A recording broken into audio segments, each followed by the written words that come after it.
మీ business ఏదైనా మీ ఊర్లో promotion చేయాలంటే అది సుమన్ టీవీతోనే సాధ్యం. ఇప్పుడే సంప్రదించండి.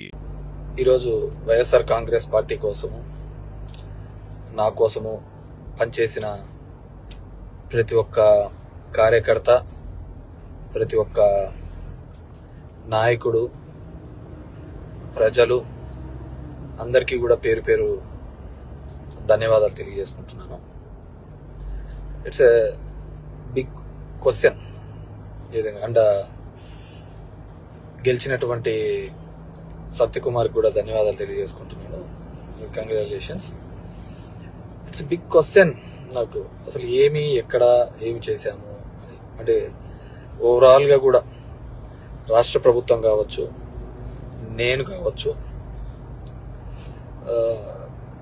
ఎప్పుడు కూడా పేదవాళ్ళకు అండగా ఉండాలా, పేదవాళ్ళకు తోడుగా ఉండాలని జగన్మోహన్ రెడ్డి గారు ఆలోచించారు.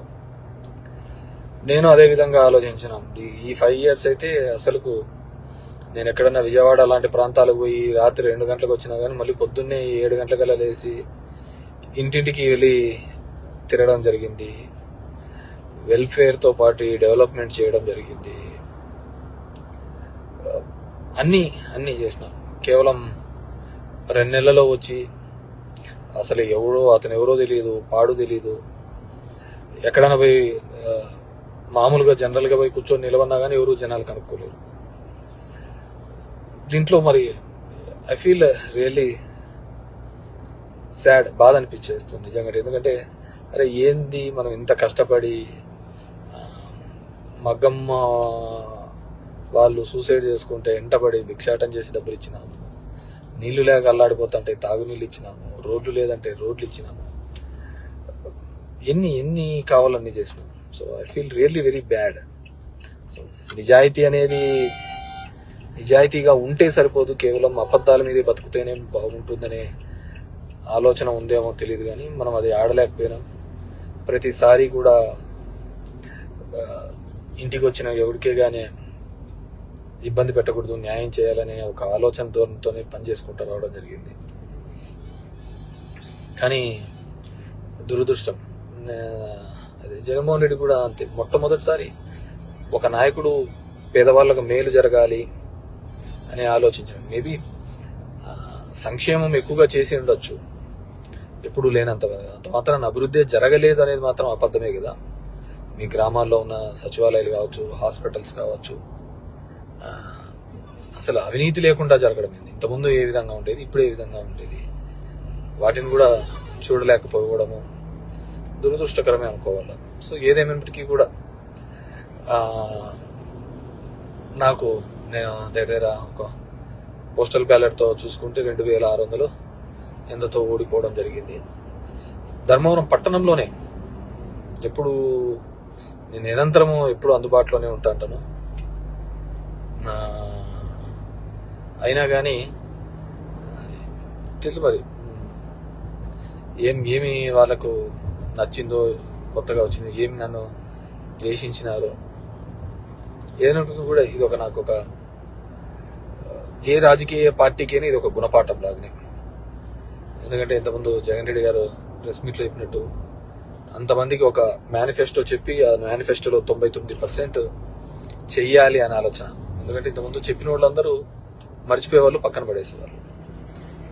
సో దానికి కన్నుంచావు చాలా ఉన్నాయని చెప్పి అబద్ధాలు అనే దానిల మీద ఈ టైటిలింగ్ యాక్ట్ అంటారు, ల్యాండ్ టైటిలింగ్ యాక్ట్ అంటారు, ఇది అంటారు.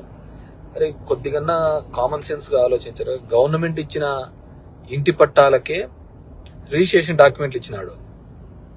గవర్నమెంట్ ఇచ్చిన ఇంటి పట్టాలకే రిజిస్ట్రేషన్ డాక్యుమెంట్ ఇచ్చినాడు. అది కూడా మాట్లాడితే ఎట్లా? గవర్నమెంట్ ల్యాండ్లకే రిజిస్ట్రేషన్ చేపించి ఒరిజినల్ పత్రాలు ఇచ్చినాడు. మీ భూములు జగన్ రెడ్డి తీసుకుంటాడంటే ఎలా నమ్మగలిగిన? అది ఒక కారణం అయ్యింటే అది ఎలా నమ్మగలిగినారో ఏమో కానీ అర్థం కావట్లే. సో చూద్దాం. ఇప్పుడు చంద్రబాబు నాయుడు తన అనుభవంతో సంపద సృష్టించాడు. ఏ రోజు సంపద సృష్టించినాడో కూడా తెలియదు. ఆయన ఇంతవరకు ఎప్పుడు సంపద సృష్టించినది, ఎప్పుడు అప్పులు పెట్టిపోయినాడే తప్ప 14 సంవత్సరాలుగా ముఖ్యమంత్రిగా ఉన్నప్పుడు సంపద ఎప్పుడు సృష్టించలేదు అనమాట. సో సంపద సృష్టిస్తాడన్నాడు. ఎప్పుడు లేని విధంగా సచివాలయంలో 1,50,000 జాబ్స్ ఇప్పించడం జరిగింది. ఇవన్నీ కూడా ఇక్కడ క్యాలిక్యులేషన్లోకి రాలేదు. జనం దగ్గరికి సేవలు రావాలి. కరోనా లాంటి క్లిష్టమైన పరిస్థితిలో ఆ కుటుంబానికి తోడుగా ఉన్నాడు. మేబీ మనుషులు అంటే అలాగే ఉంటారేమో మరి తెలియదు, కానీ ఏదైనప్పటికీ కూడా నా పార్టీ కోసము నిరంతరము కష్టపడిన వైఎస్ఆర్ కాంగ్రెస్ పార్టీ కార్యకర్తలకు, నాయకులకు, నాకు ఓటు వేసి నా ప్రజలకు అందరికీ కూడా పేరు పేరున ధన్యవాదాలు. మా నాయకులకి, కార్యకర్తలకు కూడా ఒకటే చెప్పదలుచుకున్నాను.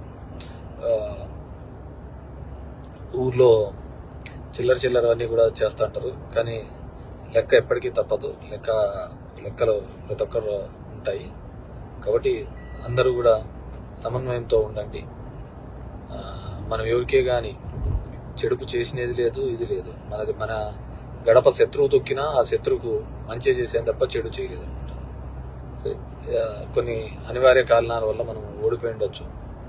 ఏదైనప్పటికీ కూడా నాకు మద్దతుగా నిలబడిన అందరికీ కూడా, ప్రతి ఒక్కరికి కూడా పేరు పేరున ధన్యవాదాలు తెలియజేస్తున్నాను.